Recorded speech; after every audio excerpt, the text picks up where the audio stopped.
Something's goofy in the Matrix tonight. Oh, because I have it. It's that guy. Doing like a ducking thing. It's Mephisto's birthday. That's why. Yeah.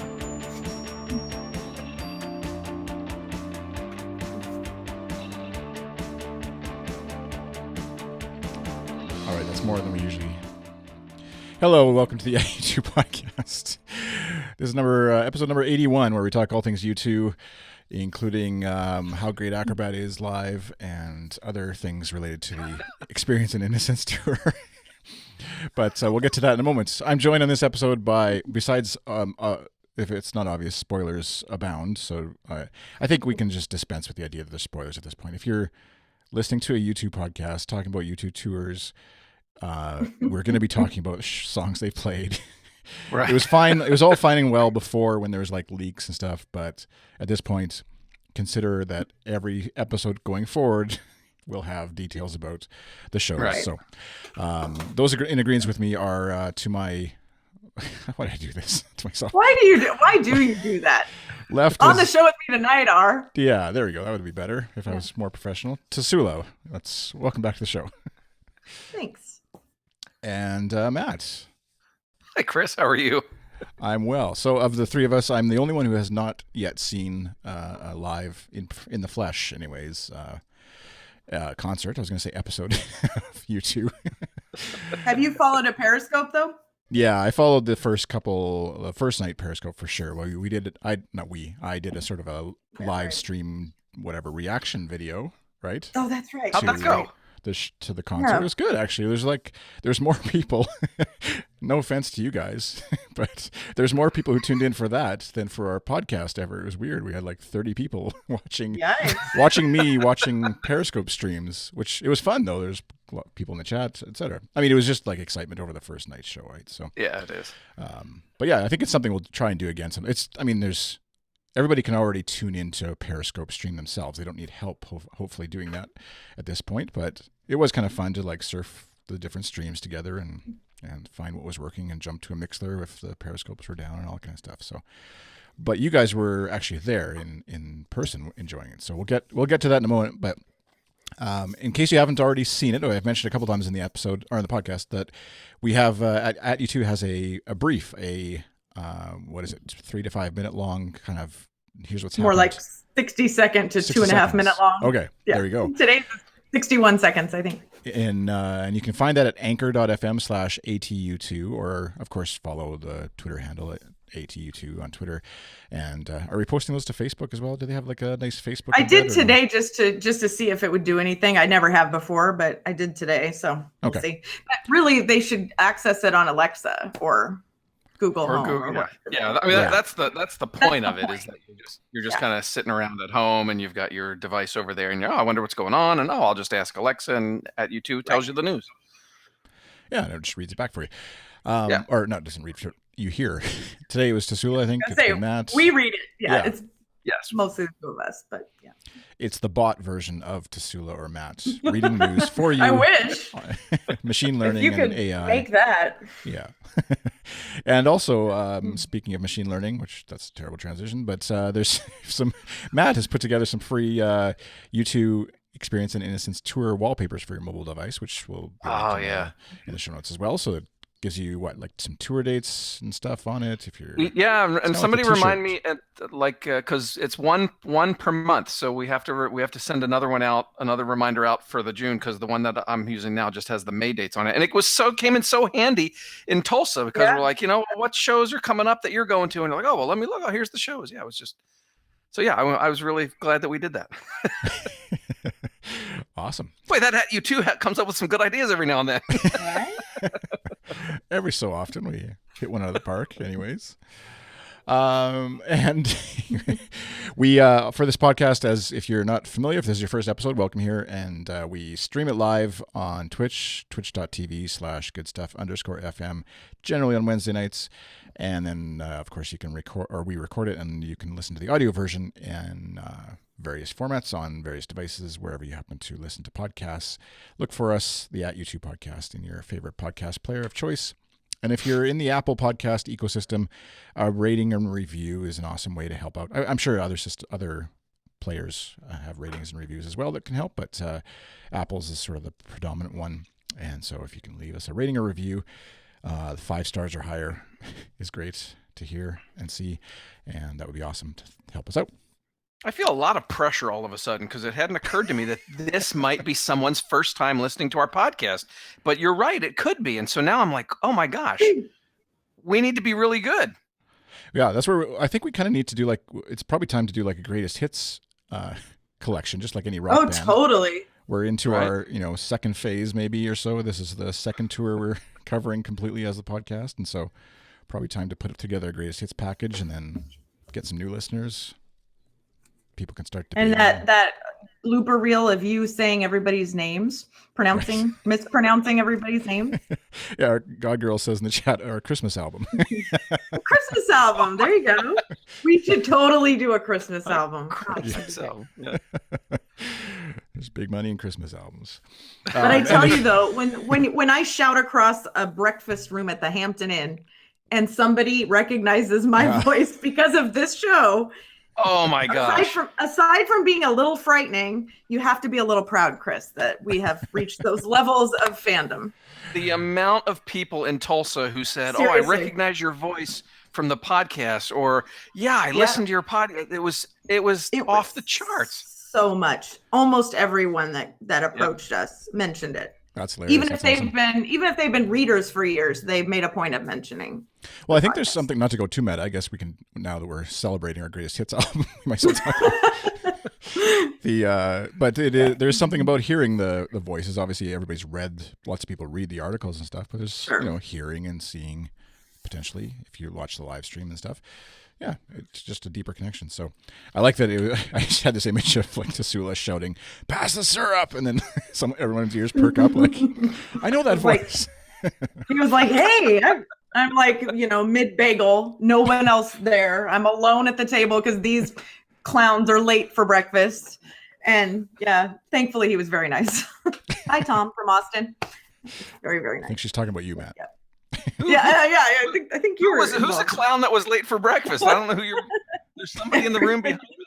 Actually, to be fair, Sherry wasn't late. She just went to the post office and then was on her way back. So, anyway, it was fun. We'll get to the tour in a second, but if you're, like I said, if you're new and you want to send in, we will reference people who've sent in questions or comments, and you can do that generally via Twitter. You can use the hashtag #AskAtU2, and we'll collect those and use them in future episodes.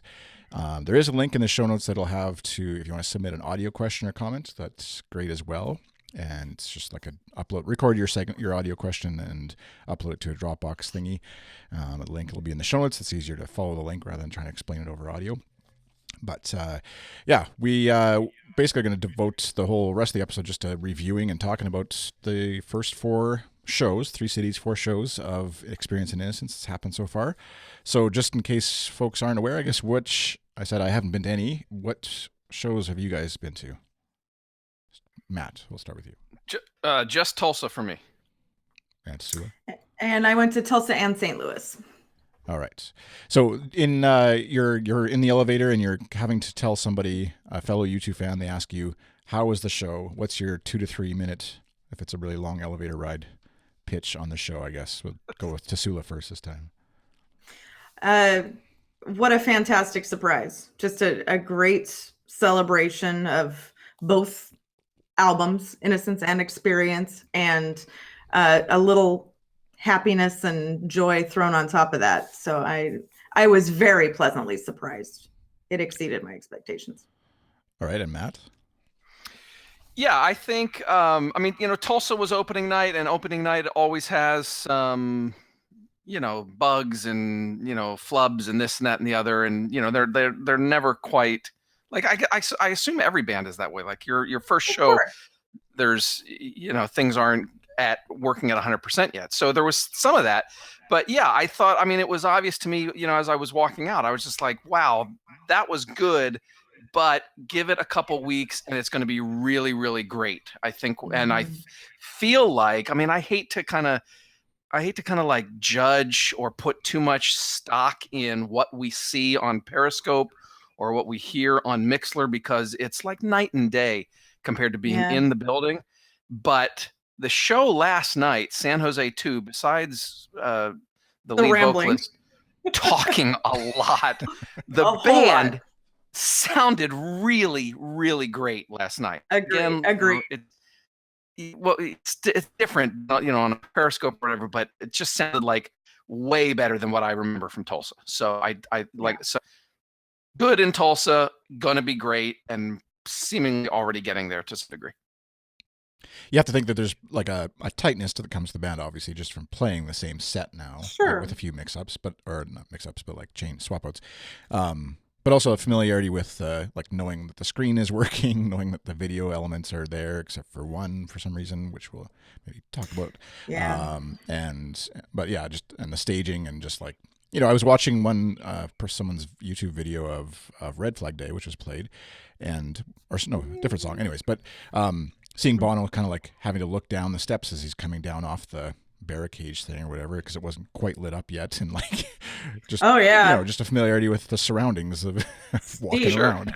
Yeah, that he doesn't have to worry about as much as he gets obviously a little more familiar. Well, and it wasn't there an interview, or I don't know where it was, but didn't Bono or one of the band members note that the rehearsals, towards the end of rehearsals, that things were not going real well? And so I think, you go in, if you don't feel like you have it nailed down or ready to launch, and then you have no choice but to play your opening night, I think, there's probably some sort of hesitancy there. And is this going to work? And we're not really confident. And I think that probably played into it. They're taking a lot of risks too, that I don't know that we all saw coming. Like, I'm glad they're doing it, but I didn't think that they would go as far as they've gone with their themes. So. Yeah, I think those are the things that, again, speaking of someone who hasn't been there, but like when you just watch it over Periscope, it's hard to sort of get the whole picture, because you're obviously just subject to whatever view or angle that the person who's periscoping happens to record, and then you don't really take it all in the same way that when you're in the crowd, obviously. And so from what I've seen on Periscope and stuff, everybody seems to be really excited about the show and the way it's been presented and all that kind of stuff. And obviously you're still excited to go. It's not like people are asking for refunds for their tickets, I don't think. I'm out of here. Well, I think we saw one. Update from the chat room. The video for one will be back. It wasn't meant for one, actually, and it was edited by Anton Corbin, apparently, and so it will be back in some form. So maybe it was played at the wrong spot. Was it played in both? Was it? It was only played in Tulsa. But both if times, it wasn't meant for just Tulsa, one, yeah. If it wasn't meant for one, what was it meant for? I guess we'll have to wait and find out. Interesting. Huh. Because for me, that really that elevated one like 100 times. Yeah. I was like, oh my God, I don't hate one anymore. Like, see, and I always love one, but that video is so powerful. I was like, wow, huge. So yeah, she says he didn't say. So I guess the for folks who haven't seen anything at all and are wondering, there was a video playing during one that was basically showing kids getting ready for school, right? And at school, but all with helmets on, like army helmets on. Parents aren't wearing helmets, but the kids, they were going into combat basically to start their day. Or it the was idea very, of like very preparing powerful. for school, being safe at school, that it's necessary to be with the school shooting stuff and all that kind of stuff. So many different angles on it there, but yeah, then it was all of a sudden removed. So that's literally breaking news as we record right now. So dun, dun, dun, dun. Yeah. I hope he didn't edit it too much, because it was really great as it was, but it says Anton edited it apparently. Right. So maybe it's going to be different than what we saw. I was taking that to mean maybe she meant that it was edited originally by Anton, but maybe it was. Now it's been edited again. Well, it looked like his work. I mean, I would have assumed he did it just because of the sepia, like. Right. Just because of the filter. The tone. No, I know right? what you mean. I mean, he has a style, just like Andrew McPherson has a style and Kevin Godley has a style. Yeah. So. Some listener questions. We had some from @Tim Jahar. In case you're not sick of the questions yet, no, we're happy to have lots of questions. His name wrong again. No, you got his name wrong again. Wait, what did I say? Oh, jeez. It's just Jar. Tim Jar. What did I say? Tim. Add that to the blooper reel. I'll say Tim Radler. Just call it, you know what, Chris? You can call it, because of your location, you can call him Tim Horton and call it good. Sure. I'm not. Yeah, okay. He said he was in GA for Joshua Tree 2017 in Chicago, and we were packed in pretty tight. Is there really that much more room to move around within GA in arenas on this tour? I think it depends on the venue. I mean, and it depends on how many seats are sold in the venue. Like we had plenty of room I felt like we had plenty of room in Tulsa. My friend that was on the floor, I was actually in a seat in St. Louis, but my friend that was on the floor said she had even more room in Missouri. So, San Jose looked pretty packed, but that's just, I saw Answer Guys videos, so I'm going on television and not being there in person, but I remember on the 2015 tour, I don't remember, the list of shows I saw off the top of my head, but I remember GA in Chicago seemed like we were sardines, much more so than other venues. So I don't know if it's that venue because that makes sense, the hockey rink is a little wider in some places than others, or if they sell more tickets in some, I don't know. But yeah. I was trying to work in a dig on the Chicago Blackhawks, but anyways, I've seen lots of people on like Instagram stories and stuff saying like I was lined up. Normally I line up at 8 a.m. in the morning, but this time I couldn't make it here, and I'm still like 1 foot away from the stage or whatever. So it seems like you're never that far. Yeah. And obviously with the E stage or whatever, or the I stage, whatever it's called, it's the band moves around, and you're never, even if one person's really right on the rail in one spot, they're completely far away from the band at other points. And the band spreads out so much time that you're going to see one of them kind of close to you wherever you are, almost at all times. So right. So like, let's just talk about that. Was it New Year's Day? No, Pride. They played. Pride. All of a sudden, Adam and Edge are in like these satellites. Pop up. Yeah. And they built a little stage. They built like between when the lights went down. They built a stage. They literally built a stage. It was like little elves came in and constructed this little stage. And then the next thing you turn around, Mason like taps me, and I'm like, what? Oh, it's Adam standing right there. Okay. Yeah. All right. Good. So how did do you have a sense of how he got there? They must have had obviously. There's little steps up the platform. No, I know how he got up onto the stage. I mean, what do you mean? Well, like, through the crowd, right? He walked, Chris. Like he just walks through the crowd, or he? No, I think he goes. He would have. Do they go? Well, so the song before that is "Staring at the Sun," right? And so Bono and Edge. On the E stage. Bono and Edge are on the E stage. So Edge, you can see it on one of the videos. I think one of the videos that we posted, or anyway, one of the videos that Edge just walks down, and one of the security guys follows him around the side of the the hockey rink border to the platform. They're right on the edge of the red zone. And then Adam and Larry, they were backstage because Staring at the Sun is just the other two acoustic. And so Larry just walks out onto the main stage and plays from there. And then Adam would have walked, just again, staying on the floor, just around. Yeah, he just walks from behind the stage through the red zone. Yeah. Okay. Well, it's just a question. Like Chris is very into the logistics of this. The logistics, I know. Well, it is pretty exciting to like turn around and then you've got a rock star like touching you almost. It's like whoa, and we could almost smell him. Right. Yeah, I very well. I mean, eye contact. I got a good picture of him like smiling right at me, which I put out that night. All the Adam girls were like, "Thank you, Tassoula. This is the best gift ever." It's funny. I was like, well, I was focused on Larry's glasses, but congratulations, Yeah, exactly. So how do rock stars smell like? Now we know. In the chat, God Girl says Samantha from Bewitched twitches his nose and poof, he's on the stage. So that's a better answer. Work as well. Let's see, at J Leonard 530. How'd I do on that one, Matt? I think that's correct. Okay. I'm going to run all the names past you first. Staff theories on what happened to McPhisto.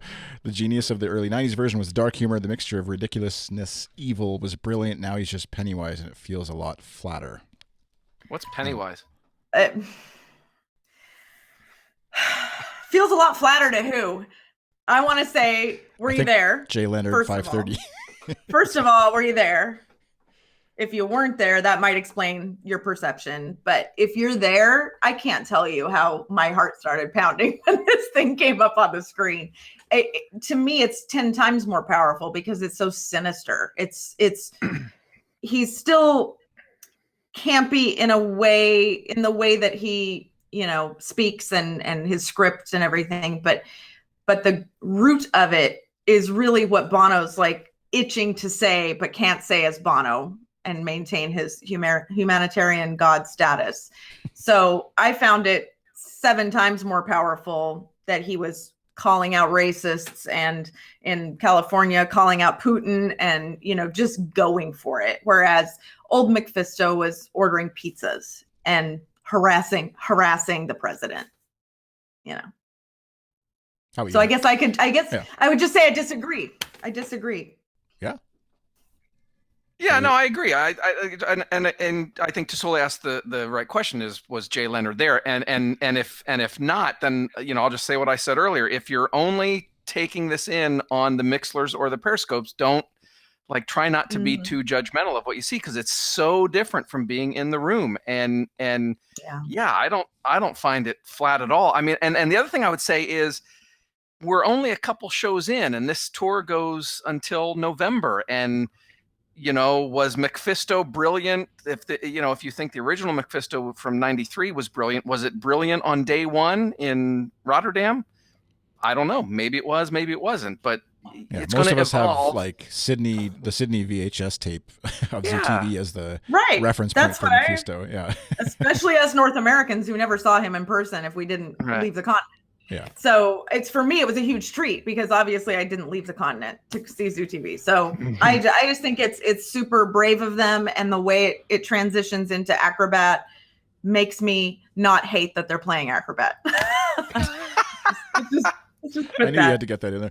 And I would say that because it's fair to say that changed my mind, and I can be a better person and agree that it did.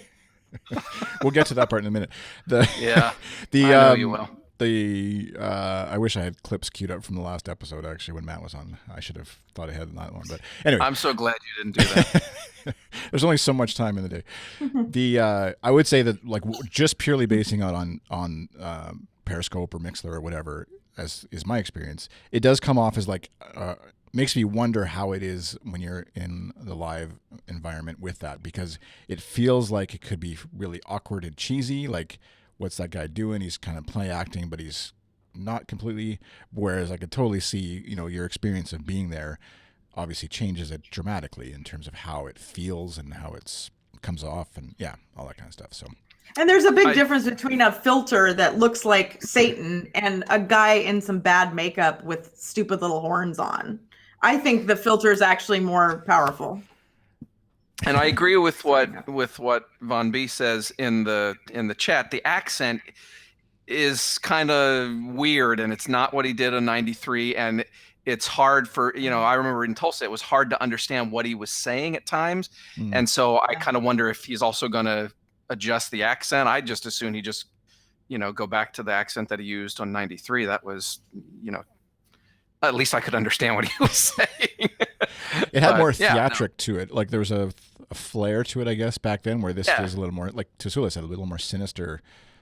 He's concentrating on making the face stay sinister, though. Like, if you see, he's in this little beauty mirror, and he has to sit at a certain or stand at a certain angle and move his head a certain way. And if you watch him doing it, a lot of people got this on video. He's concentrating so desperately on making the visual appear that I don't think he's thinking of the vocal. And I think it will get better, to speak to what Matt said.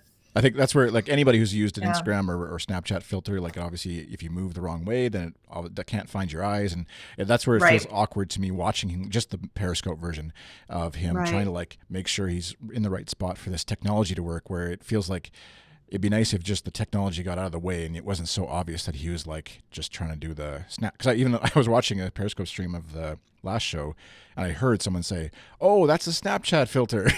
It's well, it's not, but I know what you mean. Wouldn't it be cool though if you could dial that up yourself on Snapchat? They should. I don't know why they honestly I would give anything. You can do a sponsored filter. Other brands have done that, obviously, and there's no reason why they shouldn't. Just for a giggle, even like, just to involve some fans in a different way. So, all right. Our Flickr photo album would get really interesting. Yeah. Well, it's like with the AR stuff they're doing with the album, which is just like gimmicky, kind of okay. I guess we should just answer that question too. It's cool though. I mean, it's not terrible. It's different. So the app, like, how many? I guess you're standing around in the GA, or you guys were both in GA, right? For the shows you were for Tulsa, we were. Yeah. Is everybody pulling out their phone and doing the AR thing, like the No. app, or is it like half? Or In GA, I would say at least half. There were some people in the seats that started like catching on when they were watching what everybody else was doing, but we glanced back when it first changed, when the screen first changed, and there weren't too many people really messing with it. Yeah. Yeah, I would say maybe a third, or somewhere between a third and a half third. That's were probably aware of what was going accurate. on and trying to do something with their phone. And it's not so like what's the word, necessary, I guess, to be viewing it through your phone anyways, right? That people aren't like scrambling, feeling like they're missing out on something. It's just a blue screen of, well, what we now think is something, and I don't know if you want to get into it. Yeah, might as well right away. Yeah. That we think it's Bono's MRI that's on the screen when it starts. There's a blue blanketed screen that has texture to it, and all of the sleuthing that the fans have done and looking at set lists where MRI is scribbled literally on that part of the set list, it's like, oh, that makes a lot of sense actually. And then when you go into the next part of the show, which is the blackout, and these little creepy figures are trying to push their way out of the screen, which is just so disturbing that I actually did have a nightmare about it. But anyway, I still loved it. It's still my favorite song. But everybody's theory is that that's like the claustrophobic Bono, like getting into his MRI. And I think that's a brilliant theory, and it's probably true. Yeah, it's one of those things where you wonder how much of it is a happy accident that they just kind of like threw the stuff together and whatever. Nothing with U2 is an accident. Yeah. Nothing with U2 is an accident. Period. I don't think any of that's a happy accident at all. I think because I remember on Tulsa, we like 10 or 15 minutes before the show started, somebody, I don't know if it was security but somebody had a set list, and so we took the photo and shared it and all that sort of stuff. And I saw the intro, the song title with the intro song said MRI on there. And I was like, oh, cute, they're doing something related to Bono's health situation. But I didn't take that any further. I didn't take that any further than that. And then to see all the discussion that's happened on Twitter about it, I was like, oh, okay, yeah, this makes total perfect sense. He's in the cage by himself, and so it's And then he emerges during Beautiful Day. I mean, if you look at the progression of the set list, what at first kind of seemed jumbled and weird now makes perfect sense. Absolute perfect sense. Yeah, right. And because he's these love is all we have left, and then he's like going up to heaven, the blackout during Lights of Home, and then second half of the song he's coming back down and goes towards the beast. So it's like, am I going to die? Am I not right? So it's all. And then because of which Mason, was like the line about I'm so glad to be alive or whatever it is, and all because of you. That makes perfect sense. It's like exactly. I don't think any of that's an accident. So, and even there was like talk of MRI noises or sounds of like a nurse or doctor maybe calling out instructions and things like that. So, which that's what I was tweeting is like, it is kind of funny that like a rock band going on tour is like starting their concert off with like, hey, we're all gonna die maybe, and this could be how you die, and let's remember that, and then into the show. So. Yeah, but I agree. I didn't mean to even imply actually that it was accidental in terms of like all that level of stuff. But sometimes fans kind of like sleuth deeper than probably even the band was like intending. Oh, but Chris, I don't think U2 fans are ever guilty of overanalysis. This is episode 81 of a podcast talking about a band. And the decoder rings will be delivered on Tuesday. Yeah, exactly. But if only they had their own. I mean, box. when is the Wheaties box going to come out? We did like 3 podcasts dedicated to those letters that got sent in the mail, didn't we? So there's no overanalysis going on at all. No. I don't know how to pronounce Gibby Jlane in the chat. There you go. Take a drink every time I mess up someone's name, and you'll have a lot of fun listening to this podcast. I'm just so proud of them right now. I mean, 9 out of 13 songs. Are you talking? Rare songs. I love the atmospherics of the ocean and Bono speaking. Apologies for butchering your username. Speaking of things to try and figure out, okay, so chat room here, you can play along with us if you're listening live. At SPPS Arnold said, any thoughts on why the lads aren't playing? Now, this is an acronym for a U2 song. I need to see who's going to figure it out the quickest in the chat room to type it back out to me. I'll try and actually say the letters correctly. TLTTGYA. So just give them a second. TLTTGYA.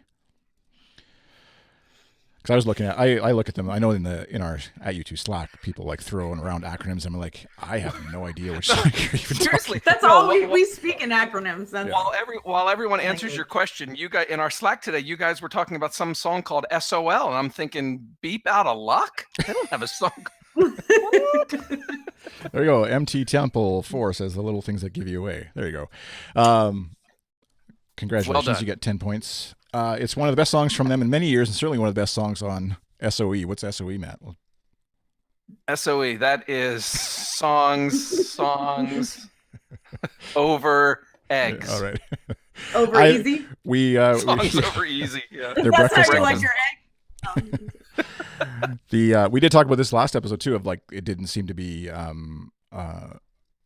or no, when I'm mixing up when we're talking about things. Anyways, getting loopy here to the show, but it does seem like odd that they had rehearsed it and sort of left the last tour, Joshua Tree tour, with it, left us with that, and then aren't even touching it this time. Maybe that's why. Remember how people responded to it? Yeah.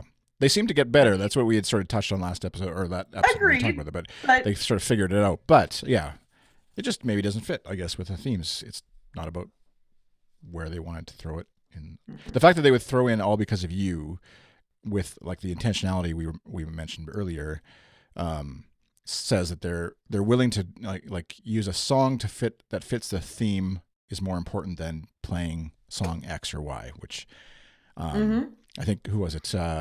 Tim I won't say his last name, just Tim Horton said, if the Deep Tracks U2 is playing this tour only Ocean Acrobat, do you see U2 ever being bold enough to really shake it up, or is it Greatest Hits new album only from here on now?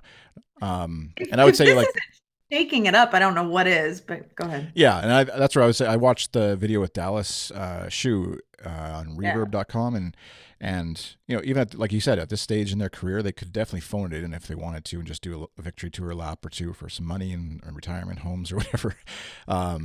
And that they really want to push themselves to just not rest on our laurels and keep going with, you know, putting out interesting performances. I think that's why you're seeing this kind of mixed up set list and stuff. And I mean, you know,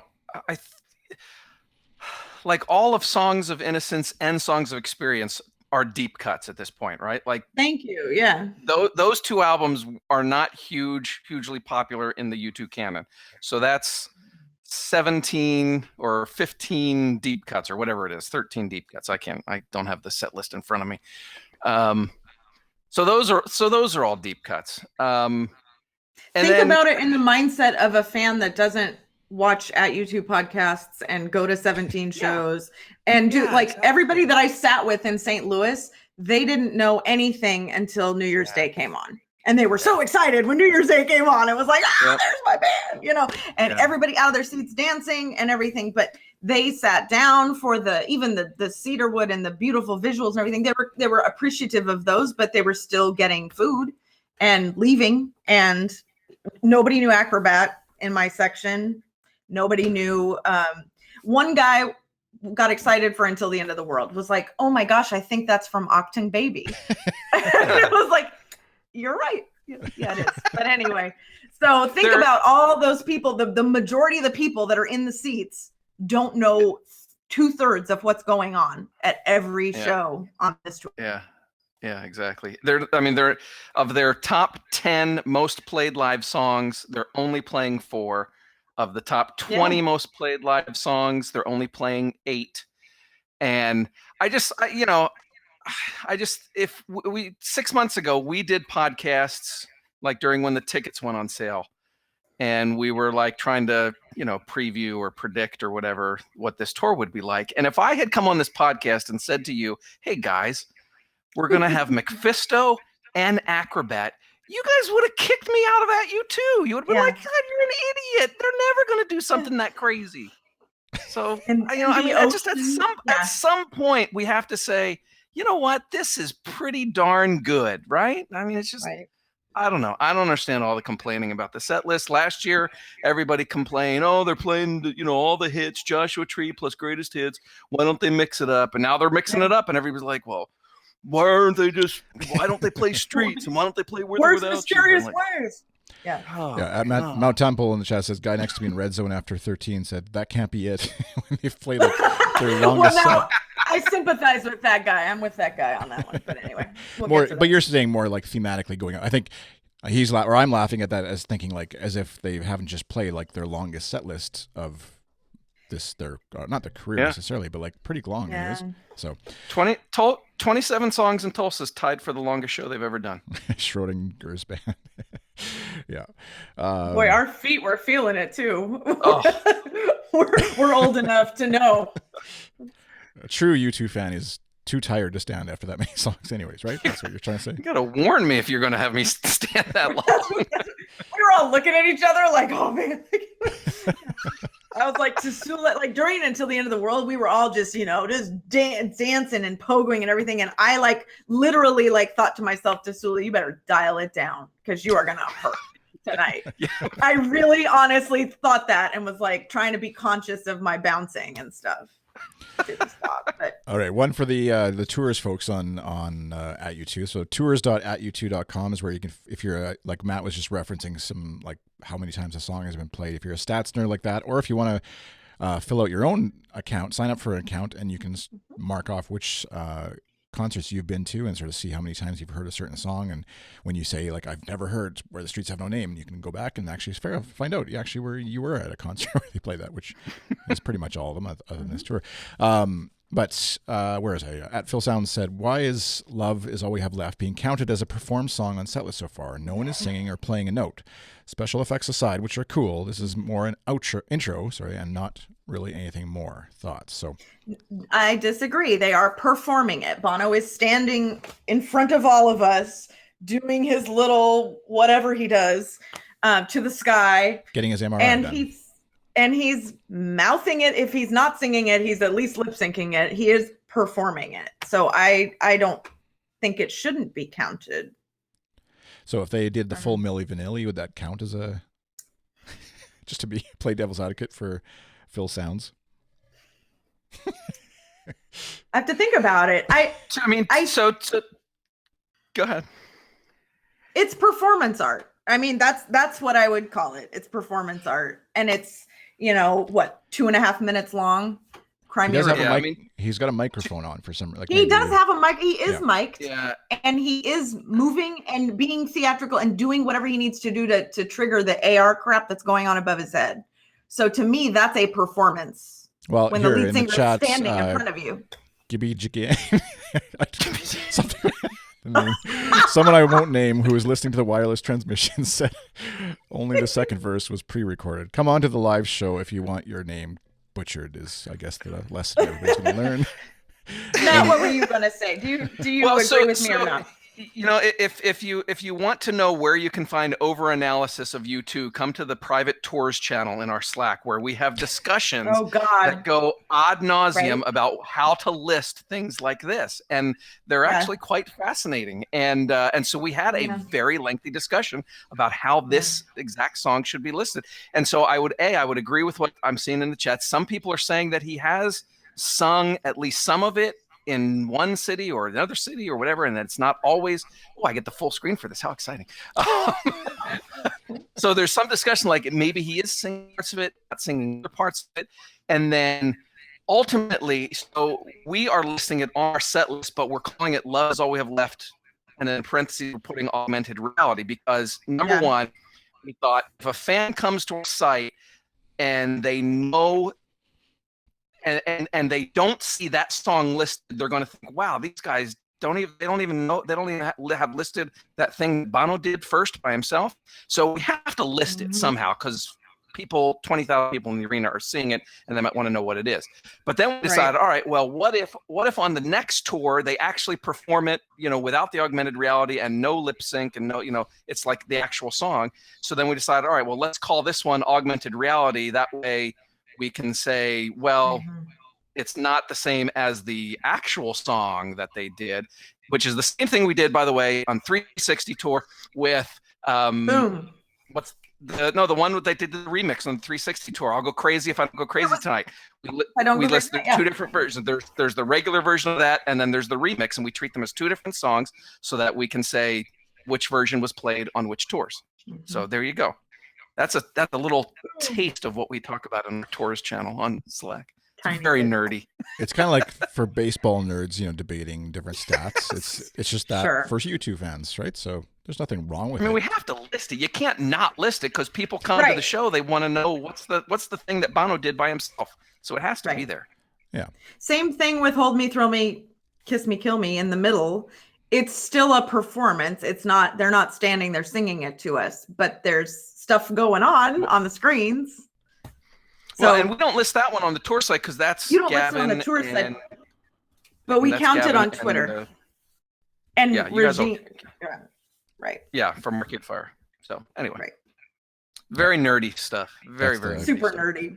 In the grand scheme of things, it does not matter, folks. Exactly. How dare you?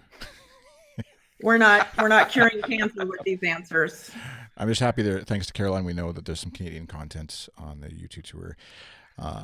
With Regine from Arcade Fire. Oh, that's right. There is. That's true. At this train 9900 said, "What do you think finally spurred U2 to add Acrobat to the set list?" This is the first I've heard of any demand for Acrobat, first of all. So thanks for bringing that to my attention. But also fan outcry / personal request from Andy Green with Rolling Stone, or just timeliness of the lyrics with today's world. I don't know. Did we have any thoughts before how Acrobat would? I can't remember if anybody had opinions on. Here we go. Hey, I am vindicated in one regard, and I will tell this story very briefly. But my friend Stacy, SRJ68 on Twitter, if anybody knows her, she's in the Bay Area. She went to the 2 California shows these past couple nights, and she was in seats the first one, and somebody got up during Edge's guitar solo, which, as you may know, is the best part of the whole song, and went to get a pretzel. Okay. And I said, "Gee, Stacy, I'm so sorry that happened to you. That guy was a jerk. But you know what? I said on a podcast 2 years ago, people would be crunching their nachos during this song because they're not going to know it." Boom. Boom. Vindication. Don't break your arm patting yourself on the back over there. Vindication. Elevation. Vindication. There we go. Separation. So, but I don't think it was just fans requesting it that got them to play it. I'm not sure that hurt anything. I'm sure that helped, but I don't think that's why they're playing it. Yeah, Matt? I'm sure the fan noise plus Andy Green, even just at that level, putting it to them as well. Which, not that they needed him to tell them that there was fan demand for it, but just Rolling Stone willing to acknowledge it even.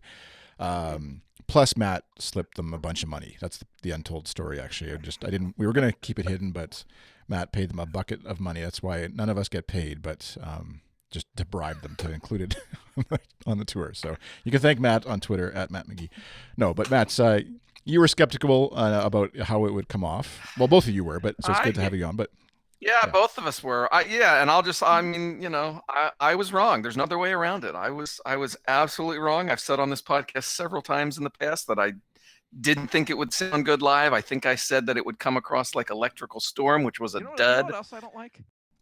You know what else I don't like? When I'm wrong. and yeah, it I don't know if it's the combination of Mephisto going into it, and I don't know. It comes across way better than I expected it to, and even like I said earlier, even what I heard in Tulsa compared to what I heard last night on the scopes and streams, it's already way better than it was before. So, I was wrong. I right here. Just wait. Let's go back to. Oops, wrong one. This guy. There we go. Okay, got a full wrong. screen. Idiot. No, I think in answer to the question, I think the idea of it being appropriate for this concert and the set list and stuff is the biggest reason why it's being played the way it is. If it was purely for fan service, they would have done it as a E stage, whatever element on Joshua Tree, or Joshua Tree slipped it in there, or just thrown it in once every so often. Yeah. The part where Mephisto at the end of his speech, where he starts chanting, "Don't believe what you hear, don't believe what you see. If you just close your eyes, you can feel them." That is so powerful and just super powerful. I just get chills when he does that. Me too. I got goosebumps that night, and it helped that somebody like really close to Matt and I, when that started, went like, "Can I get a hell yeah!" Like he was so excited. It's on my video. It's on my video. Yeah. He was so excited, and that made me like it even more. But I just don't want this to be, so this is my point for trying to make the point that I don't think it was just the U2 request hashtag that got them to play this song. I don't want the fans to find another crusade to bother the band about. Well, that's what I'm worried about. It's like, okay, now they've done this. Congratulations. Here they are. Oh, what will be our next crusade? Please don't. Salome is what God Girl is starting already in the chat room. Well, I'm on for that. I'll join her for that. I'd love to hear that. But I don't love it. I can't say that I love the song live. I love the Mephisto part. The intro into it is phenomenal. I will absolutely eat crow about that. And the guitar solo, Edge's solo, is fantastic. But the song itself, I could still do without it. Yeah. I loved it, hearing it on Periscope. I hope there's no reason they drop it in when I. They won't drop it. I don't think they'll drop it. No, I don't think so. Yeah, it seems to be going well. The only reason I say that even is just because I could see them slightly adjusting that segment given where they are in the world. But it's also just in terms of being in Canada instead of the U.S. But it's also just 2 shows, and they probably will just run it the same way and not really make too many changes other than name dropping Daniel Lanois or somebody in the crowd. But finally, I guess just a concert review kind of question, but at Inherit the Land said, "I love U2 in the Tulsa show, but it seemed like the guitars were really loud compared to Bono's voice, and my friend thought the same thing, that guitars drowned out Bono's voice. Was that just a Tulsa thing?"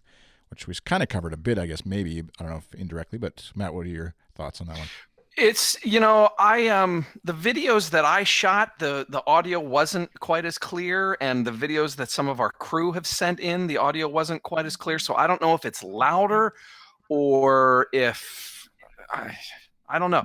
But I think we're on the floor though. Because I think the videos I sent you from Tulsa were terrible, but the videos I sent you from St. Louis I thought sounded a lot better, and I was way up in the stands. Yeah, I think that certainly plays a part, but I also think that to some degree, I think that it's the fact that a lot of the songs they're playing on this tour are Edge's crunchy, grungy guitar sound, and not the more ethereal, beautiful day type stuff. And so it comes across, a lot harder and a lot louder. Yeah, like a Streets Bad kind of thing, where it's more the clean echo delay stuff versus. Yeah, and here you've got Until the End of the World and Gloria, Blackout and American Soul. They're just that, Oh God, those are so good live. Crunchy guitar. Those are 2 of my favorite. Yeah. So I remember this being asked around the Joshua Tree tour last time, the 30th anniversary one. But like, if you had you're going to one show and you've got GA tickets, where do you stand, and what should you be trying to do for the show? Matt, go with you first. Well, I wouldn't line up all day. You don't need to line up all day. You can walk. We walked in at 6 or 7 at night, and you could get right up to like second row. There's so much rail. Unless you absolutely, you're really short, so you need to be at the rail to be able to see, or there's a certain spot you want to get to so you can be close to, the E stage for that group of songs, or you want to be up at the very front row on the main stage. So, that's fine. Line up all day. But if you just want to enjoy the show on the GA floor, I wouldn't bother lining up.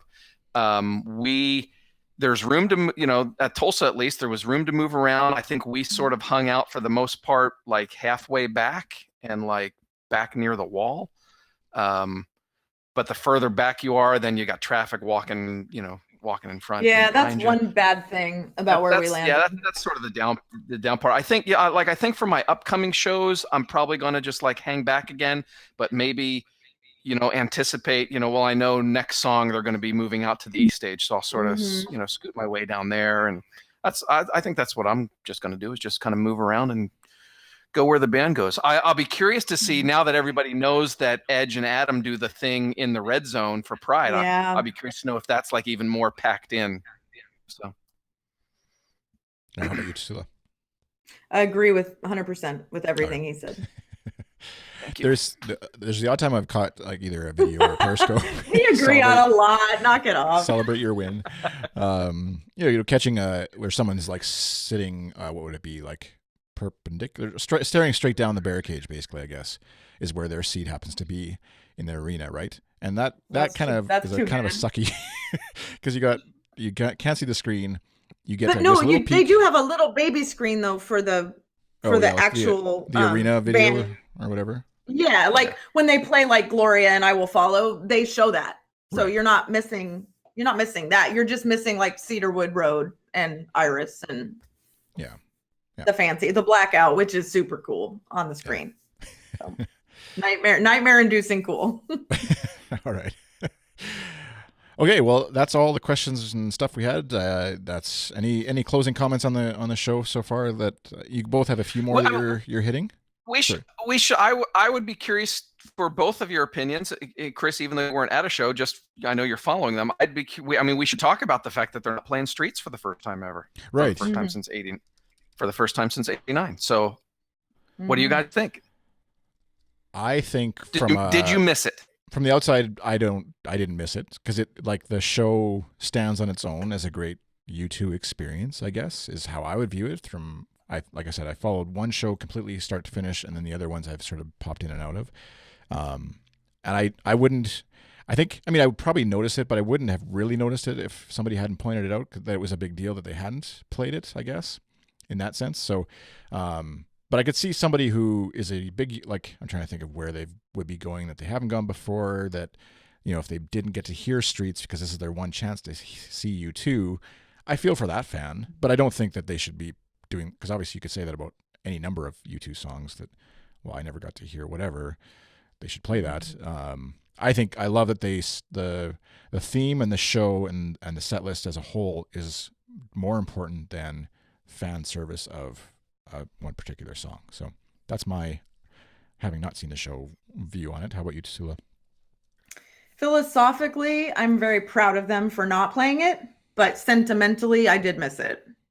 That said, if they were going to play it and they didn't make the screens go completely red, then forget about it. Like, I don't want it.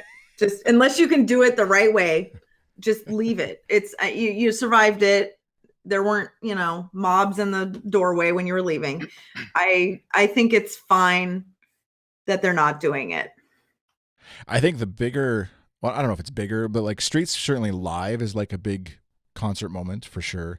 But With or Without You feels like the recognizable hit that a lot of people would be missing. Yeah, but there's a different response. Like, you don't turn around to look at the crowd during With or Without You, or at least I don't. But Streets, every time I've heard Streets, since the very first time I heard Streets, I've turned around just to see the joy of the people in the crowd. And I did miss that. Mm-hmm. But we should also note, a lot of people, when we talk about the war horses that they play too often, like Mysterious Waves and everything, Pride always comes up. People hate Pride. I've never minded it. I like it, whatever. But this time, people are praising it. Like, they're falling all over themselves to say how great it is this time. I think actually that's one I've missed. To point that out. Yeah. No, it's really, well, Edge and Adam popping up in the crowd helps a lot. But just the arrangement of it, the way they do it, the fresh MLK graphics, that's not all repetitive from the last time. I really enjoyed it. I enjoyed it every time, and especially when I was in seats, because everybody got out of their seats for that. Yeah, for some reason I've missed actually when Pride. I don't know, maybe the stream I was watching went out, or maybe it cut out. Yeah, I think I missed part of it or whatever. But yeah, I've heard that it's sort of just a slightly different style. Anyways, obviously the song is pretty much the same, but just enough to make it fresh. But do we think that they'll switch up the American Soul bit and all that for Europe? I was going to ask you guys what you thought. I honestly don't know. I'm just wondering. I don't know. I mean, I would think they probably would, just like not to the same degree that like Zoo TV's Europa was changed, I guess, as much thematically maybe, but like just it feels a little bit, I don't know. All of the imagery and staring at the sun is America's political problems right now. It's, of course, we're everybody's problem. Yeah, thanks a lot, America. Sorry. Our apologies and condolences to those who love us. But that said, obviously I can be empathetic when they blow up the car in the Irish bomb, or when I wasn't there. I was a child when that happened. But I still feel it. I still feel for those people, and I still feel for the pain that they had and all that good stuff. But that's also one song, or two songs, I guess, in that set that are dedicated to that Dublin bombing.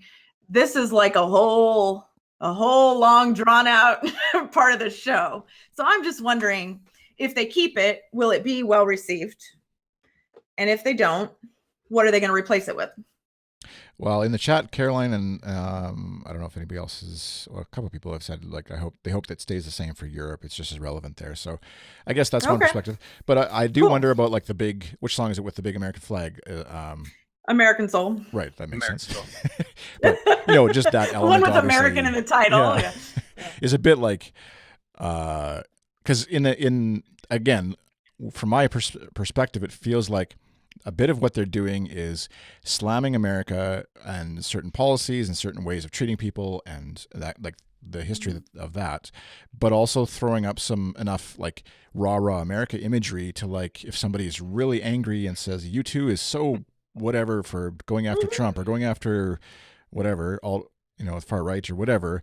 But they did have a big American flag, so I'm okay, or whatever. It's sort of as long as you, again, Canadian here, but you can throw up a big, huge American flag and all your sins are forgiven in a sense. And so there's it feels like a bit of that is at play in sort of how they're subtly manipulating the crowd, playing to all sides are welcome and all that kind of stuff. I will say it was a little jarring for me to see the KKK and then see MLK like in the same 10 minutes or so. Michelle and I looked at each other and kind of gasped when we saw the torches come out. I mean, it's just an ugly time and it's an ugly memory of things that have happened in recent history. But I was just a little nauseous. And then, you have your hope, you have the flag drop, you have MLK, you have the Kendrick Lamar graphics and everything. So I don't know. I may have to experience a few more shows before I completely make my mind up about it. But again, I'm proud of them for doing it. They're taking risks, and that's the band I like. Yeah, and the listener whose name I shall not pronounce anymore said, note that the American flag was drooping at each show, and I think that's deliberate, which is a good point, and again is very likely intentional and probably very much exact spot on. But again, the kind of person who's excited about the American flag. Also the fabric. Yeah, the fabric is pretty thin, so people can see through it. So I don't know. Yeah, who knows?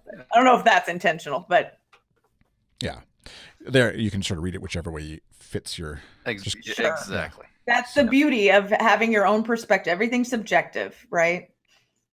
Just like Acrobat is an amazing song live. Everything. I will love it if it goes to Montreal and you're like, oh, is that it?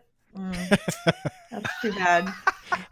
If listening onto a live stream of a thing on my phone sitting on my couch gives me chills, I'm hoping that live is still at least somewhat impactful. But yeah, all right. Just call me Gibby is what that may be. Gibby.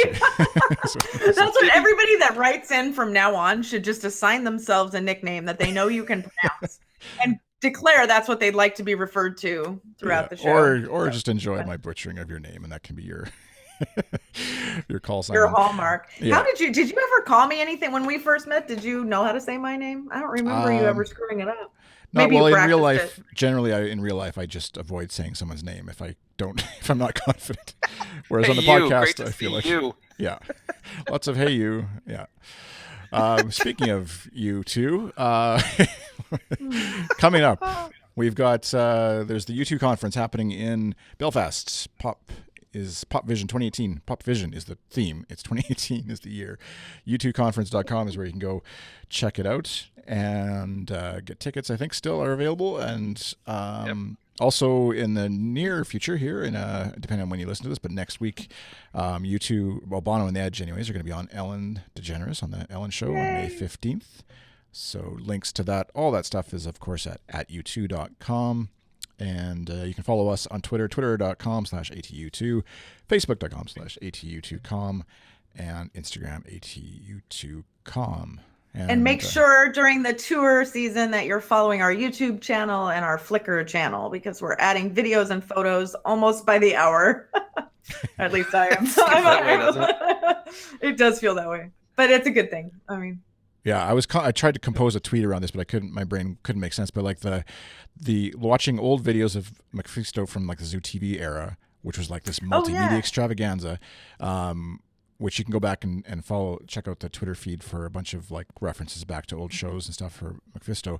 And Sherry put an article together on youtube.com about that, which all of that will be in the show notes. But just the video quality of like what we watched back then and now comparing that to like just what we see on our phone that sits in our pocket, basically.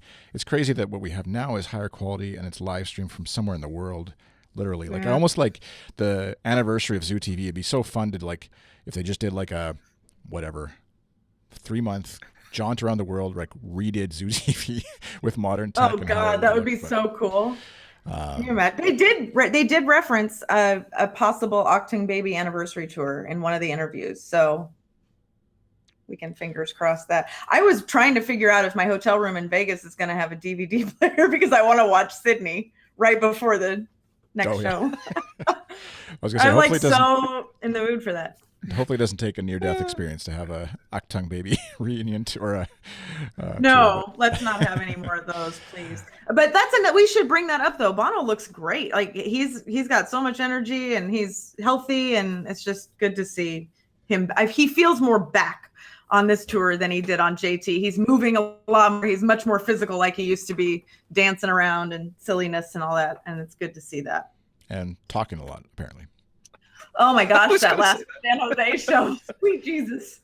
If you could have seen, if the public could have seen the Slack last night between Matt and I, like, oh my God, if he could have stopped talking, like, oh, it was just forever. Tassoula's doing the live tweet, and I'm trying to update the website, and we both are like, when is he going to be quiet? Stop talking. Just end the show. And it was like at the end of the last song, and he was still talking. I'm like, Bono, lights are coming on. You got to get down. You got to get under the stage. Go home. Leave. You got to go to Vegas. Oh my gosh, it was funny though. All right. Well, speaking of just ending the show. Oh. We're still talking. I was going to say thanks to everybody who sent me gifts back last night. Oh yeah, that was fun. So where can folks tweet at you if they disagree or otherwise just want to send a nice little tweet about, hey, it was great that you talked on that podcast last night. Well, Tassoula, what's your Twitter handle? I am at Tassoula. And Matt? I have a new Twitter account. At I was wrong about Acrobat. Yeah, at eatcrow.com. No. I'm at McGee. We're crying out loud. And I'm Chris. So thank you for listening. And like we said earlier, you can send in questions, comments. We'd love to hear your review of the tour. Any comments, questions you have about that's probably what will be occupying a lot of the topics that we just discuss on future episodes, at least for the next little while, until we get theoretically bored of talking about the tour. And you can do that using hashtag #AskAtU2 on Twitter. And you can find past episodes of the show if you're brand new, like we said at the beginning. Why are you waving at me, Matt? Well, I was just going to encourage people, if they do send any tweets with #AskAtU2, if their name is something like, Jane Smith or Jack Jones, really easy to pronounce, make up a name so that Chris can butcher it. There you go. Set up a whole new Twitter handle with some weird, obscure name, just so that I can. It's what you want to be referred to as. Yeah, that's funny. Past episodes, goodstuff.fm/ATU2, and you'll find the past 80 episodes. Go back to episode 1 and see how we sound compared to now. It might be like night 1 of this tour compared to wherever we are when you're listening to this. Hopefully, I don't know. Like that. All right. Thanks for listening, everybody. We'll see you again next time. Peace. Bye.